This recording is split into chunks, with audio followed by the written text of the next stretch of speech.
Mr. Gunn, always good to see you, sir. Thank you for your too. time. Goes without saying that you auditioned, I'd imagine, a lot of actors for this role. Yeah. I'd love to know, what did most actors get wrong about Superman that they just didn't understand about the character that David was able to actually get right? Boy, it's really, it's hard. When you're casting a role, I think the general feeling is, oh, if you cast somebody over somebody else, like they're the better actor. But really, a lot of times casting is finding the right person for the right role. So most people weren't doing anything wrong. They just didn't fit how I envisioned this Superman to be. Nick Holt auditioned. Sure. He's a great actor. I mean, some might say he's better than David in certain ways, but he just didn't fit the role. And that's why he didn't get that, and that's why I kept him around and asked him to be Lex. What was his interpretation of Superman that was different than David's? Well, Nick brings you always, as much as you can transform yourself as a person, Nick he's just more controlled. And, one of the things that we were also doing was we were mixing and matching Lois's and Clark's when we were auditioning them. And so I wanted to make sure that we had that chemistry right. And the truth is Nick, who is a more controlled actor, had a really good chemistry with another Lois that was less controlled. So they were opposites. And David had better chemistry with Rachel because she's a very controlled actor. And David is a little bit more, loose. And that creates a different type of dynamism on screen. That makes sense. When you are reintroducing someone like Superman to the world, you have to make every tiny decision. What shade of blue is his suit going to be? What does his hair look like? What glasses is Clark going to wear? Did you ever think his briefs were going to be as big of a decision coming into this? At the beginning of your career, tell a young James Gunn how big of a deal Superman's briefs are going to be to him. Superman's briefs were the most controversial thing online. Why do you think that is? Because people are foolish. I think that it's. There's our headline. It's like I had no clue when I started this that his briefs were such a topic of conversation.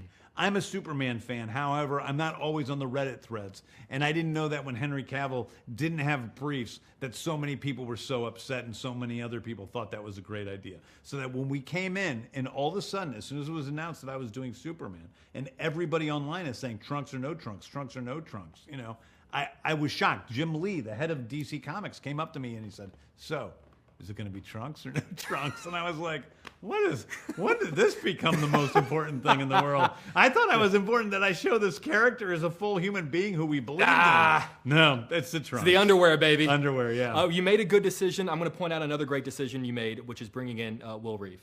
Oh, yeah. I would love to know what that meant to you, to bring him in, to have him on set, and what that experience was like having him on set, the moment that everyone saw him walk on set. Well, I thought it was important to have the history of Superman as a part of this movie. Because at the end of the day, I'm not the creator of this movie. Superman is a great collaboration of many creators and many people throughout the years, going back to Jerry Siegel and Joe Shuster in 1938, and all the comic book writers and the makers of the radio serial, the makers of the TV shows, and the serials and everything else. And I like to have that history as a part of it. So we have Will Reeve, Christopher Reeve's son, in a cameo in the movie. We have Jerry Siegel's grandsons are in the Daily Planet for the entire time. We had all the great Superman comic book writers come and hang out on set and watch a scene and see everybody and meet, Lex and David. I call Nick Lex and David. Rightfully so. It tracks. It tracks. Do you allow yourself? We had Will on Extra for the documentary, which was brilliant. Yes. And you just can't help but just geek out and ask him questions about questions I'm sure he's heard 1,000 times. Yeah. Do you allow yourself to geek out and ask him questions about his dad? I don't. No? I don't. I mean, I know what it's like to be. I'm not a famous person's son, but I know what it's like to be, associated with one thing and just have people only ask you questions about that. And the truth is, I'm more interested in what Will does. He does some really cool stuff for the environment. He does some really cool stuff in his reporting, and so I like talking to him about those things. And we did talk a little bit about Chris because we put out the documentary together. So we talked about what that was like and the beautiful moments in that. Like when his brother took care of him in that movie and kind of replaced the father when his father passed, because Matt was so young. So it's like, yeah. I felt a little bad for you yesterday because I know you're in the middle of doing press. You're going around the world, got 10,000 questions being thrown at you, and that is the moment Matt Reeves makes the announcement, the Batman Part 2 script as finished. Yeah. Have you cracked it open? I have not. In fact, I don't even have it yet because he's going to bring it to me today, I think. I mean, if you wanted to do it right now. Yeah. No, I didn't. No, Peter's read it, but I have not read it yet. Is it safe to say, I know the front page was a little blurred. Is it safe to say it looked like the Batman Part 2? Is that fair? The title, you mean? The title? Is that a fair assumption? I have no clue. What do you run DC Studios? What do you mean you have no clue? I don't name the movies. You're James Gunn. No, I know, but I didn't. I mean, it's like I don't know what it's called. Fair enough. I don't know what's on the cover, at least. All right, fair enough. Well, speaking of The Dark Knight, there are 10,000 things that you can't answer about that. But what I love about this movie is oftentimes seeing Superman's reaction to things, because he is so human that even though he is Superman, he has a very human reaction to things. What do you think his reaction is going to be the first time he sees a man dressed up as a bat? Well, first of all, we don't know he hasn't already seen a man dressed up as a bat. So tell me more, James Gunn. But I think that I think that he'd probably see a kindred spirit in that, another crazy person wearing a crazy costume, with a very different intent. You touched on social media and people on social media, and social media plays a big part in this film as well. And a lot of us are pretty hawk-eyed on people who you follow.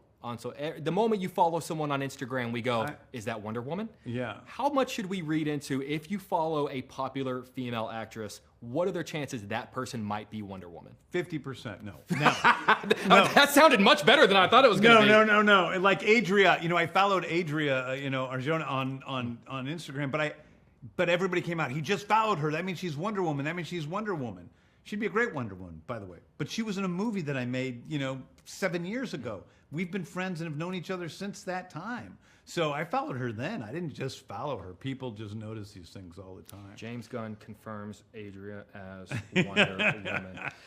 Man, I got to tell you, as someone, listen, I love my dog more than anything in the world. Oh, there he is. She's a shelter girl. The way I was ready to pick up arms if anything happened to Crypto in this movie, it looked like there was a moment that this was about to become a full John Wick movie. Had anything happened to Crypto.